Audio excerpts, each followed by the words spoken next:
Bom, então eu vou apresentar aqui de novo, reitero os agradecimentos por esse evento maravilhoso, tá? Esse instituto ótimo. Bom, o tema da classe de hoje vai ser representações, possibilidades para ferramentas didáticas e de avaliação, tá?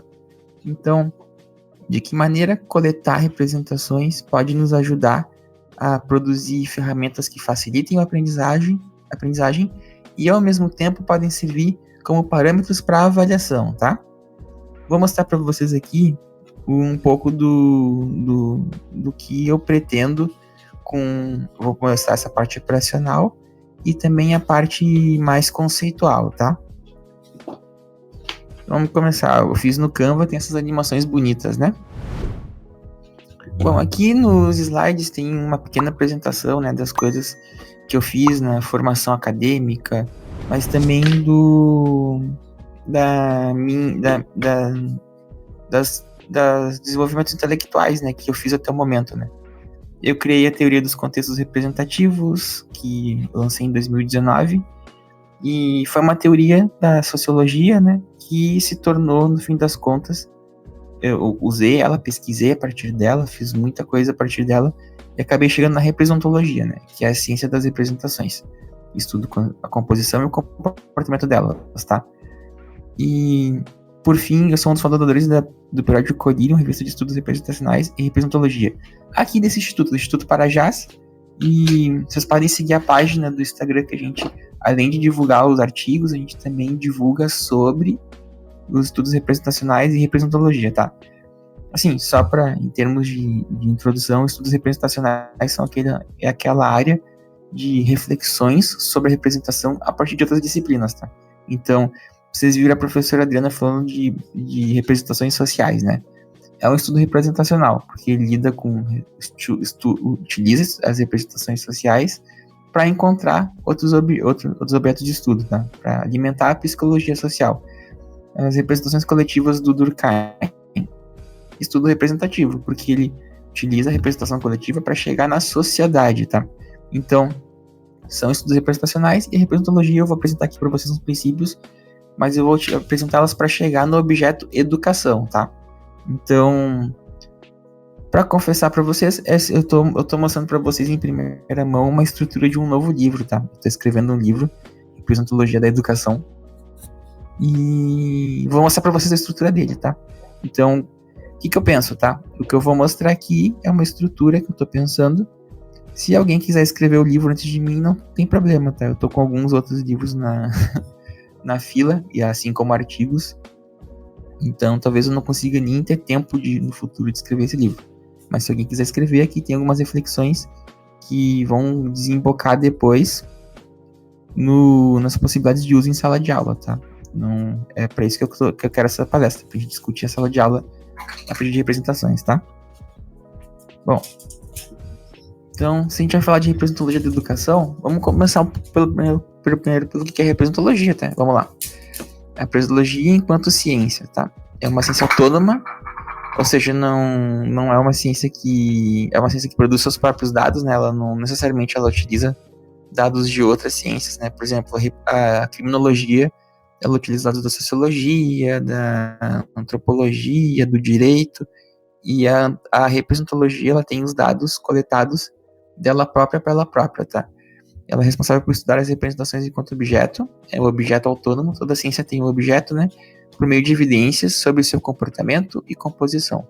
Então eu quero entender como a representação ela se constitui internamente e também como ela se comporta externamente, né? A partir disso eu consigo responder o que é representação, tá? Ocorre que as manifestações as representações, elas são manifestadas em muitos outros fenômenos, tá? Elas são fenômenos que se manifestam em outros fenômenos. E a gente tem aqui algumas sub-áreas que se formam a partir desse princípio de buscar representação. A gente tem, por exemplo, uma representologia histórica, que eu vou escrever um livro sobre ela também no futuro. Uma representologia abstrata, que eu já estou escrevendo, quase acabando o livro, na verdade. E uma representologia física também, por exemplo, de estudar representação, talvez dentro do cérebro. É uma área assim que ela ainda tem um quê de santo grau, tá? Vamos buscar a representação dentro do cérebro, a gente tentar buscando esse santo grau, tá? Ainda não consegui fazer nenhuma pesquisa ainda nessa área, mas também escreverei um livro sobre isso para pesquisas futuras. Bom, também, tá? Tem áreas interdisciplinares que a representologia pode lidar também, contribuir diretamente, né? Então a gente tem a educação, a comunicação, e eu vou apresentar aqui para vocês os princípios da representologia da educação, tá? Também pretendo escrever um livro sobre representologia da comunicação, né? Vocês vejam que minha vida tá bem movimentada até o fim dela, né? E são livros que eu pretendo escrever, tá? Ao longo da vida aí, e se alguém quiser se juntar a mim, também aceito contribuições, tá? Mas hoje especificamente eu vou falar da educação, tá? Então a gente tem sociologia da educação, história da educação, filosofia da educação, e psicologia da educação também, tá? Então a gente também vai ter filosofia da educação. Bom, como princípio geral, tá? Eu acho que eu tô até achando que tá um pouco ruim a qualidade da imagem, tá? Mas da representologia como um todo, eu vou falar bastante da representologia estática, tá? Essa representologia que estuda a representação por dentro, tá? A representologia cinética, ela estuda a representologia por fora. Como ela vai interagir com outras representações ou com outros objetos do mundo, tá? Enquanto essa aqui, ela funciona mostrando a representação por dentro, tá? Então, a gente observa ali, infelizmente eu não consigo apontar com alguma coisa, mas ali tá escrito mundo externo, né? O mundo externo, ele entra como estímulo na representação, tá? E a representação, ela funciona por um núcleo associativo, tá? Vocês estão vendo ali o XY, a representação, ela associa um referente, que é aquilo que está se querendo representar, a uma representação que é o Y, né? Então, na verdade, o nome da representação seria Y, né? Mas o referente daí, ele é uma outra coisa que a representação busca emular. Nem sempre consegue, né? Às vezes ela pensa que consegue, ou pensa que está o mais próximo de conseguir. Mas esse núcleo associativo aqui do meio, o XY, ele é sustentado por um armazenamento factual, tá? Então a representação, ela vai armazenando fatos que permitem que se sustente que X é igual a Y. Ok?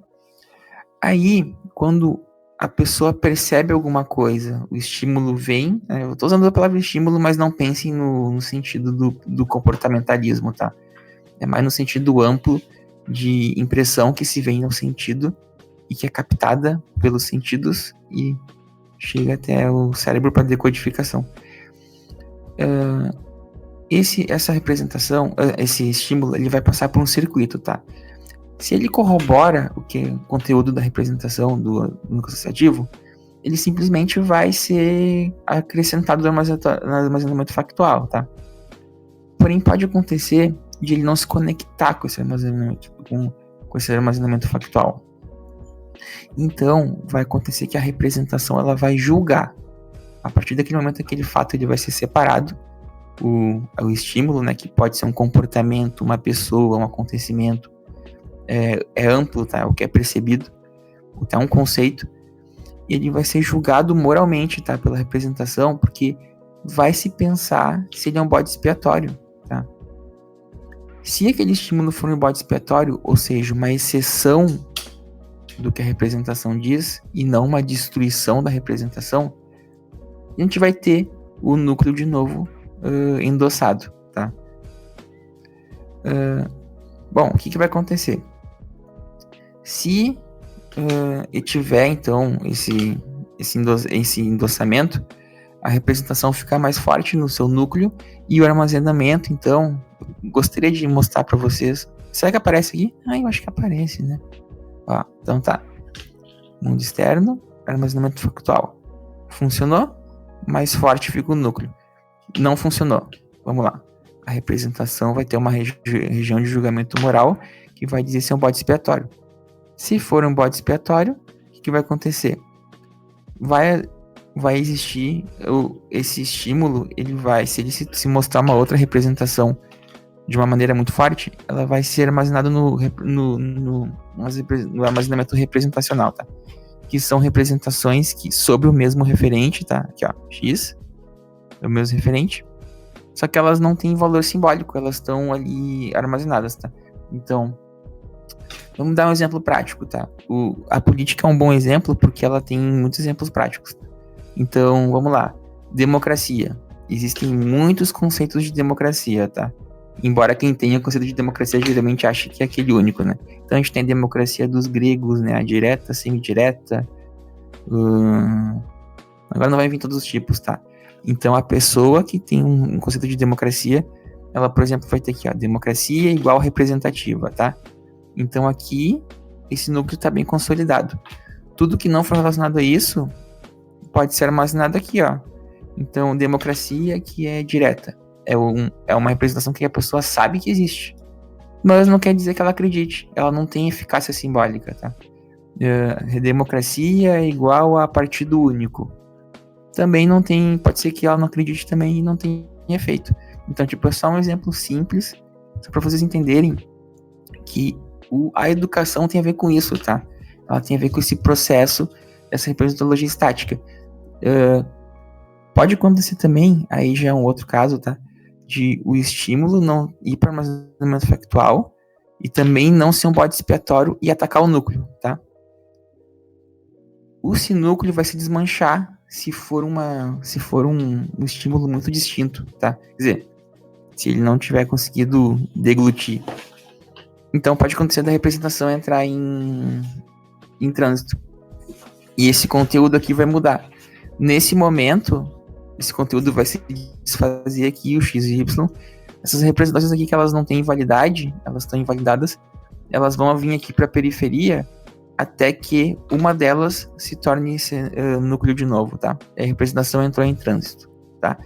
Parece enrolação isso aí, não é enrolação, tudo isso tem a ver com o que a gente vai falar nos próximos slides, tá? Porque essa representologia da educação só vai ter sentido se tiver essa representação que ela é mental, tá dentro da nossa cabeça, né? Bem explicada, tá? Então, vamos lá. Quais seriam os objetivos e finalidades de uma representologia da educação, tá? De novo, isso aqui tudo é autoria minha, tá? Não tô aqui com uma coisa terminada, tá? Bom, são representações que estão envolvidas com a aprendizagem. 2. Ou que facilitam a aprendizagem, né? Cada para a parte dinâmica, né? De entender espalhamento. Quando a gente fala de espalhamento e interação, é representologia dinâmica. Dinâmica não. Que foi?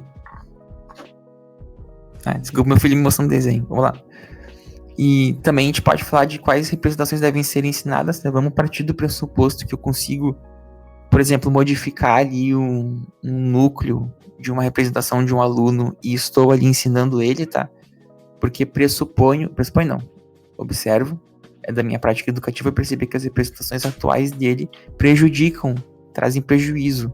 Então eu vou procurar novas representações, não de uma maneira violenta, mas de uma maneira... Eu vou mostrar aqui para vocês, tá? Mas eu vou tentar produzir uma educação transformadora por meio da atividade representacional, tá? E por fim, a atividade representativas em crianças e adultos, tá?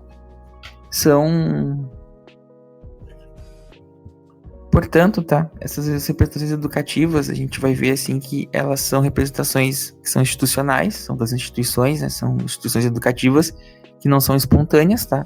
Elas são sistemáticas, elas respondem a parâmetros como o método científico, tudo isso embasando uma atividade que continua através das culturas e é uma continuidade das representações antigas, mesmo que repensem elas, tá? Então, existe uma linha, a ciência contínua entre Aristóteles, Descartes, né?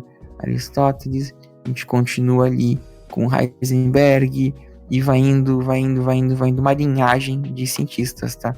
Então, ela é antiga, ela tem uma linhagem de cientistas que fazem atividade científica, tá? Então, esses seriam os objetivos e agora vamos falar um pouquinho de cada um deles, tá? De novo, é um esboço de um livro aqui, eu tô mostrando para vocês antes do próprio livro ser escrito. Então, considere uma exclusividade, tá? Bom, representações envolvidas com aprendizagem, tá? Cognição e representação, tá? Ali no esquema que eu mostrei para vocês, eu mostrei o processo meio meio epifenomênico, né? Vamos lá. A representação tá ali participando do processo cognitivo. E, inclusive, tá dizendo como é que o estímulo pode ser interpretado. Mas eu não mostrei os outros aparelhos da cognição. Eu só mostrei essa parte da representação, que é o estímulo chegando e virando alguma coisa, e tudo focado na representação, né? É o núcleo associativo que vai mudar ou não, tá?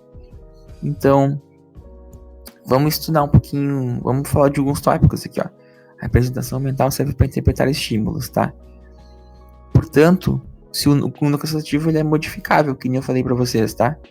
E eu posso modificar ele a partir do estoque de fatos. Então, se um aluno ali ele tem uma vivência prévia que faz com que ele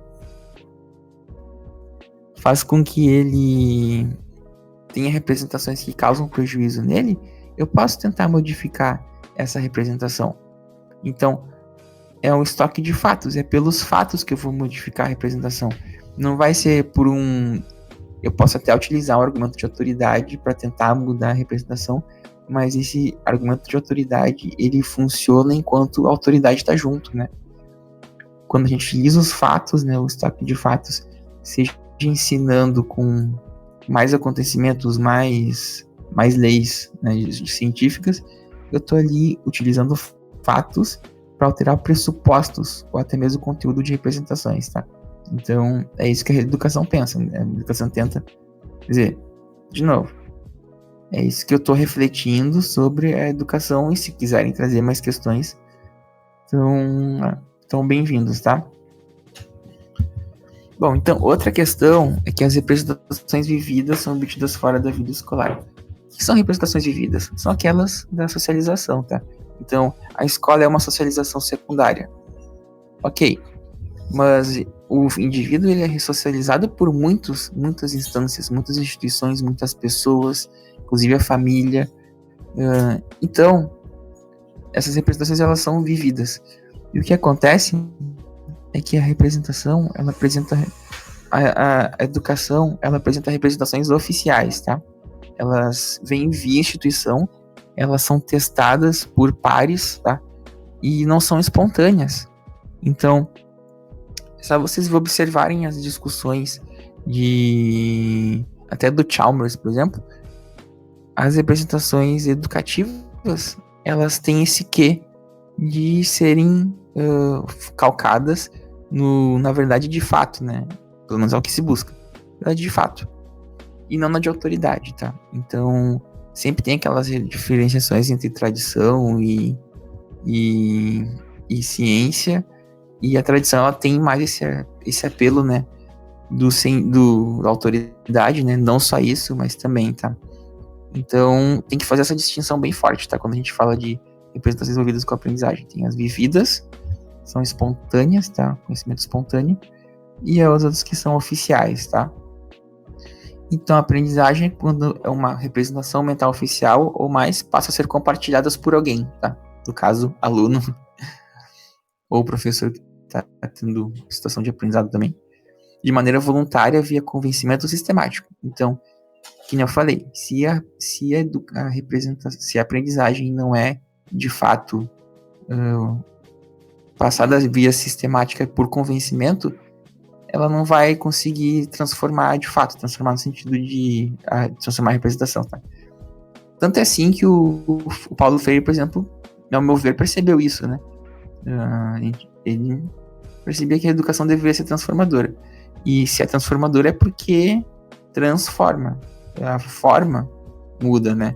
Então, não devemos ter... Acho que a gente, como educador, a gente tem que deixar os alunos tomarem contato com diferentes representações, né? Não necessariamente nós não nos acharmos os colonizadores, né? A gente também está mostrando representações diferentes para os alunos e eles também podem ter escolhas na vida deles, né? Mas acho que a gente tem que mostrar as representações possíveis para eles, né?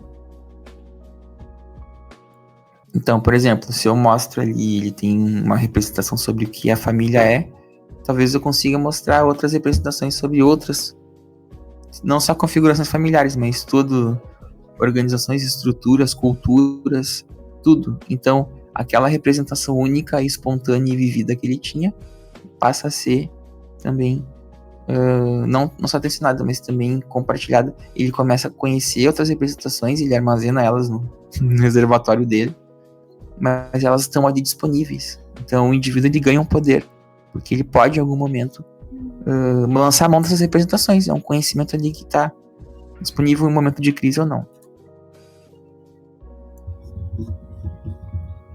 Vamos lá, representações que facilitam a aprendizagem, tá? Muitas vezes, tá? E não digo sempre, porque às vezes a representação oficial ela é uma ampliação, tá? Mas muitas vezes a representação oficial ela é a negação das representações prévias, né? Das vividas, né? As prévias são vividas. E isso cria uma descontinuidade lógica, tá? Entre essa representação oficial e a representação vivida, existe uma espécie de espaço, tá? Então, a ferramenta didática, ela pode me ajudar a fazer a transposição.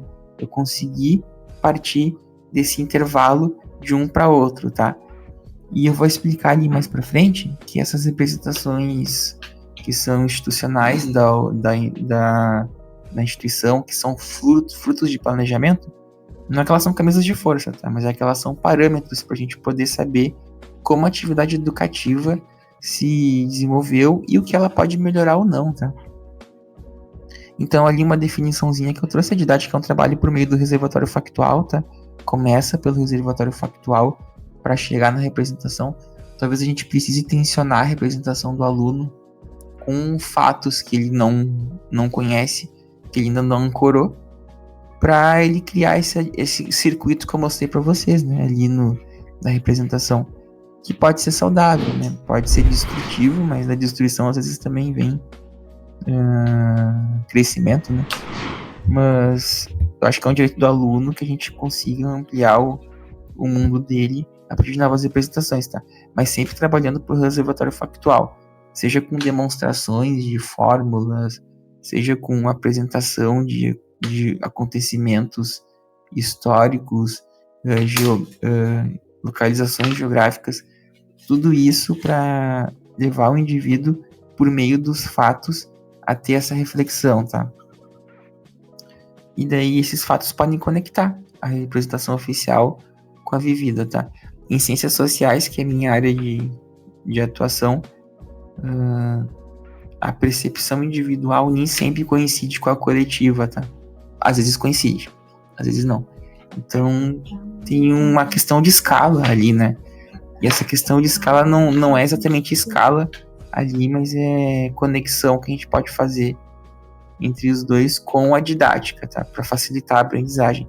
Então, muito disso tem a ver com o conhecimento das representações prévias dos alunos e conseguir com isso criar essa conexão, tá?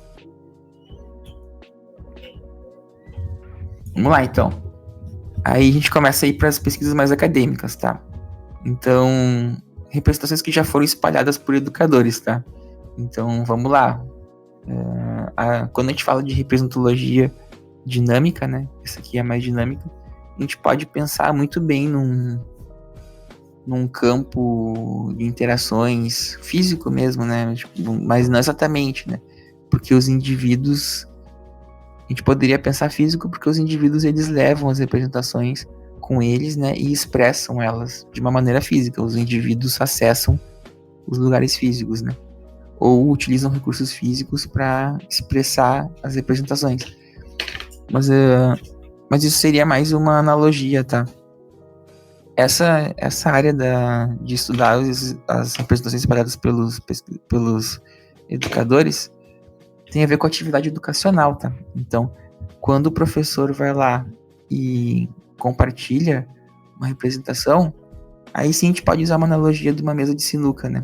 Sabe quando a gente vai começar o jogo e estoura?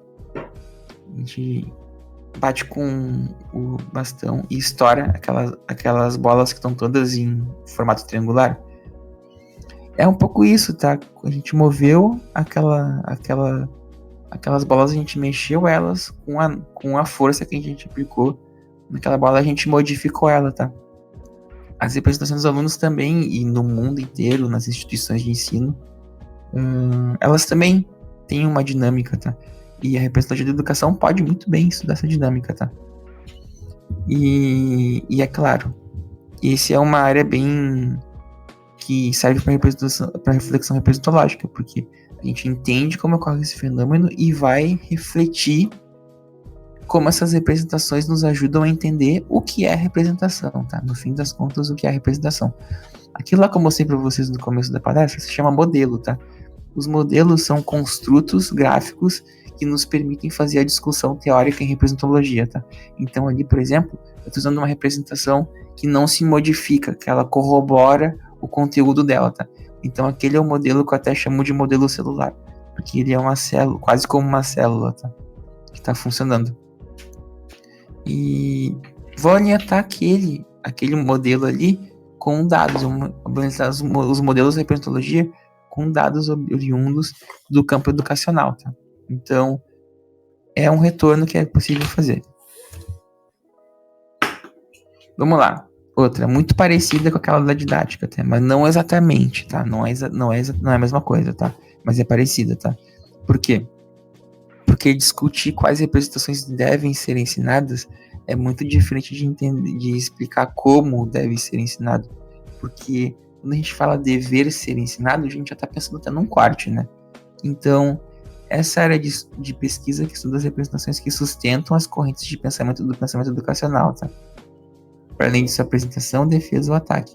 Então, a gente pega o livro lá do Tomás Antônio, não lembro o nome dele inteiro, mas terminando com o Tomás, que ele mostra, né, as diferentes concepções de currículo, ou coisa assim.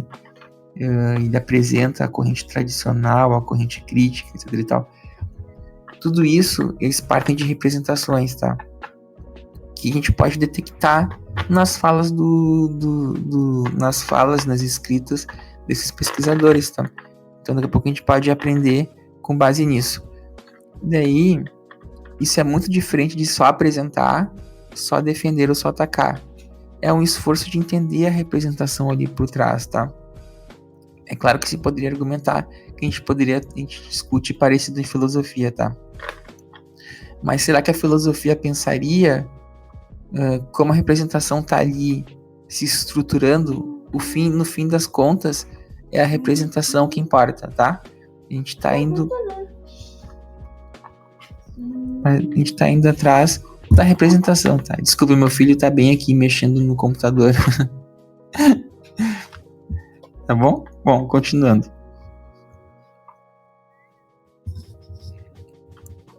Bom, quanto a crianças e adultos, tá?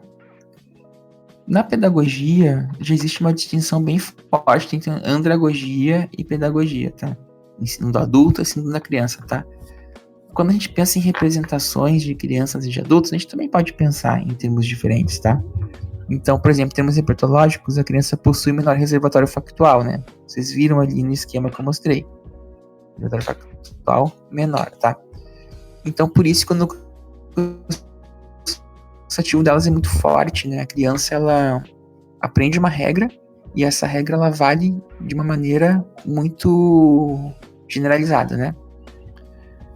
Porém, também ela tem uma facilidade que a gente não tem, os adultos têm, que é aceitar as representações como fato, tá? Então, ela incorpora representações no armazenamento factual delas, tá? E por isso ela não consegue defender racionalmente as próprias ideias, né? Por isso que funciona tão bem o argumento de autoridade, porque o argumento de autoridade, ele te coloca a representação como fato, e não como um conjunto de ideias, né? Então, a criança, ela consegue aceitar o argumento de autoridade mais facilmente, tá? Então, essa é uma diferença entre a criança e o adulto, porque o adulto, ele possui um reservatório factual maior. É só vocês darem aula no EJA, vocês vão ver que os adultos, eles conhecem muito mais, eles têm muito mais experiência de vida, né? E isso acaba fazendo que o núcleo da representação que eu mostrei ali, né, o x igual a y, ele é mais instável, tá? Porque ele tem muita contestação, ele tem muitos fatos para contestar essas representações, tá? As pessoas costumam falar, né? Já vi muita coisa, tá? Isso é só uma maneira de dizer que eu já vi muita coisa, porque já tem muitas representações armazenadas, tá? O reservatório de representações dele é muito maior, né? Só que, paralelamente, eles têm mais dificuldade com o argumento de autoridade por causa disso, né? Porém, tem mais capacidade de diálogo, tá? Então, claro, vai ter gente que vai fugir, que vai ser diferente disso que eu tô falando, tá? Não tô sendo taxativo. Só tô mostrando tendências de acordo com o aparelho cognitivo, com a interação social, a biografia dos indivíduos, tá?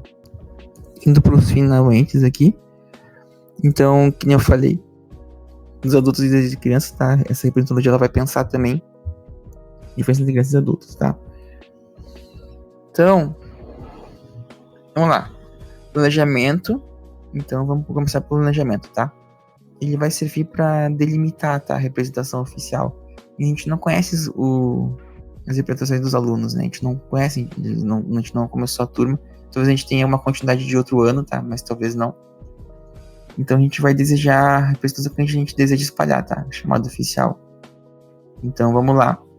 Eu vou fazer uma representação sobre evolução. Então eu vou estudar evolução, vou ter uma representação sobre o que é evolução, que é o que eu desejo que eles aprendam, tá? Lembrando que é uma referência, tá? Não é uma camisa de força. Ele vai só expressar o acúmulo de estudos. Eu falei acúmulo no sentido de continuidade, né? Que o professor tem, mas não uma camisa de força. Que os alunos têm que saber exatamente aquilo, tá? Então ela é coesa e embasada bibliograficamente, tá? Porque ela tem uma origem institucional. Então, eu aprendi biologia na faculdade e por isso eu tô ensinando, tá?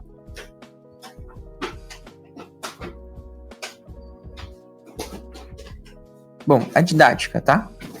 Então, eu vou facilitar o espalhamento das representações entre os alunos, tá?